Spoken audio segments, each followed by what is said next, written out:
अरे भौजी भोंसरी वाली वाह बहुत अच्छा किसैया आइले जिबियावे त ढोरी में रात हो गए तो सच सच बताओ तारा के पटा के पेले कि ना तारो बहिन चोदो कहीं क्या है कैसे हैं आप लोग। आज आप सभी का बीच में फिर से एक न्यू वीडियो लेके आ गया हूँ जिस वीडियो में बहुत मज़ा आएगा। इसीलिए मैं आप सभी से बोलना चाहता हूँ कि इस वीडियो का आप लोग पूरा देखिए, बहुत मज़ा आएगा। तो इस वीडियो बनाने का एक ही मकसद है और एक ही मकसद रहता है आप सभी को दिल से हंसाने के लिए, नहीं किसी को दिल को ठेस पहुँचाने के लिए। तो वीडियो आप लोग पूरा देखिएगा और देखने के बाद में भूल जाइएगा। तो बिना कोनो लड़वा लहसुन के आज के वो चीज़ें स्टार्ट करते हैं। क्या बात करता है झूठो मुठो के खिलबाड़ा कैले कहता है बताता है कि ना पहले कहता है बताता है झाँट ना छिल ले, कहता है बताता है चाट ना ले अले। लेकिन ऐसे मत कहा कि झूठो मुठो के खेल बारा कैले ना तो भैया कसम से कह तब झाँट तो छिलबे करियन आ छिलला के बाद में झाँटो तोरा गरिया में पेल दे नु कि परपराए लगे। भौजी शुक्र मनावा नु खाली उ खारा कैले गलती से हई ऐसे कह दनु ता सब पानी झड़ जाए। तार बहन चोदो कहाँ से अले आ खारा कैले मतलब कुछ भी यार बहन चोदो आजकल क्या हो रहा है हमको खुद पता नहीं चल रहा है। और भौजी लोग मुझे को बोलती है कि हाँ आकाश भैया बहुत पेले लन। अब तो नहीं बताओ ये बात सुनने के बाद में पेले के ना मन करी तक चाटे के मन करी कि भैंस के दिमागे खराब हो जाए।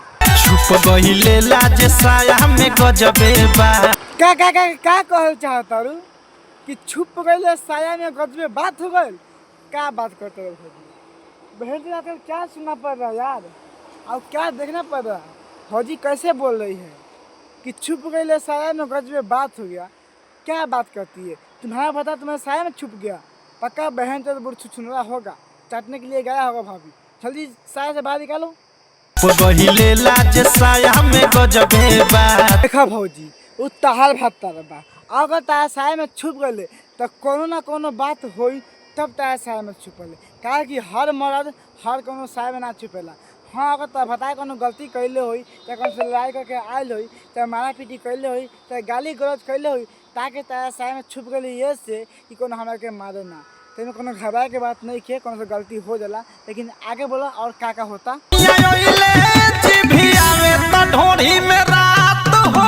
अरे तारा बहनी के गाड़ी में रेल के डिब्बा पे लो वाह बहुत अच्छा किसैया आइले जिबियावे ढोरी में रात हो गई।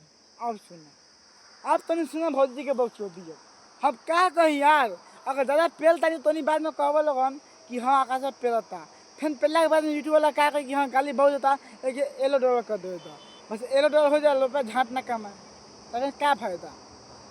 देखा भैया और यूट्यूब वाला बाबा हम तुझे कहना चाहता हूँ कि प्लीज़ सपोर्ट करो एलो डॉलर यहाँ लहसुन वाला ये बात बता के ना भेज के यूट्यूब बहुत खराब करेगा।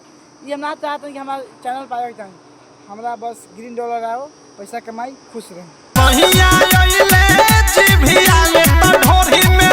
देखा तार बहन जो भौजी अब तार ढोरी में रात होके तार गाड़ी में रात होके उससे हमरा कुछ ले देगा नहीं के ना तो अगर ज़्यादा बोलूँ ना तो कसम से कहता नहीं। देख ला बहन चोद गलती है गल यार देख ला बोतल है देख ला बोतल इतना बोतल है गाड़ी में पेलम नू कि मुँह तो देबू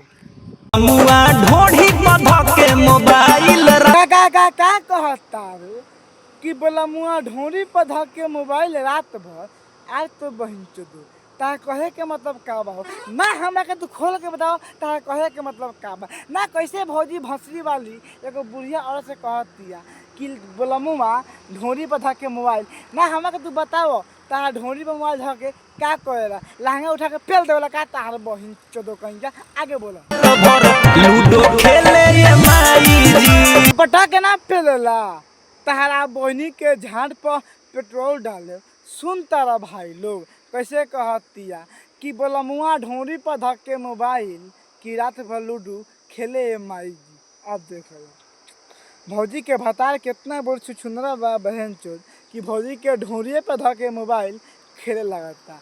पता ना कुछ दिन के बाद ये गाना आई नू कि सैया बाके बड़ी बेलूरा कि बुढ़िया पर धक के लूडो खेल के कह देला धूरा। हाँ भाई गाना आई तो देखिए लोगन बहन चोद कहे जब ढोरी पर लूडो खेल सकता तक भौजी गाँव पर नहीं खेल सकता लेकिन भौजी गाँव पर खेली नू तो महकी तो बस वही आज की वीडियो यही पहले वीडियो अच्छा लगे तो लाइक शेयर कमेंट और चैनल सब्सक्राइब कर दें। फिर से मिलते हैं नेक्स्ट वीडियो में, जब तक के लिए जय हिंद जय भारत।